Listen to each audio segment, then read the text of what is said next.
Mbola izany eny amin'ny lapan'ny antenimieram-pirenena eny Tsimbazaza eny tsika amin'ity fanedidina manaraka ity, tokony mijanona amin'ny fandiniana ny volavolan-dalàna momba ny rafitra mikarakara ny fividianana na ny CENI avy amin'ny gouvernemanta ihany ny fandaharam-potoana ny antenimieram-pirenena hoy ny somavambahoaka Ambatondrazaka Maro Ajanirina. Ny fandiniana io volavolan-dalàna ihany araka izany no tokony hodinihana mandritra ny fivoriana tsy aram-potoana eny amin'ny lapan'ny antenimieram-pirenena eny Tsimbazaza. Ny fandiniana amin'ny volavolan-dalàna momba ny rafitra mikarakara ny fifidianana na ny CENI no ny antsoina ny solombavambahoaka hivory tsy ara-potoana.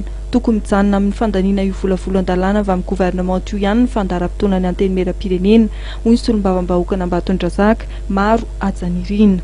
CENI io ny volavolan-dalàna nalefan'ny gouvernement ny antsonanay anao any extraordinaire dia io no jerevana amin'izao extraordinaire zao. Tsy resaka an'izay fa n'ordre de jour natao hoe extraordinaire dia mazava fa tokana tsy hoe tokana fa zay voalaza ny convocation avy any amin'ny gouvernement ihany. Fa raha misy an'izay dia anay manokana interne anay zay fa tsy ordre de jour.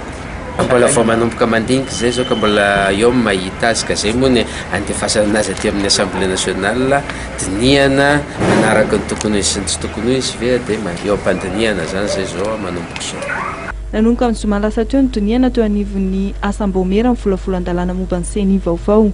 Dinihana miaraka amin'ny volavolan-dalàna naroson'ny gouvernement ny tolo-dalàna avy amin'ny vondrona parlementaire MMM.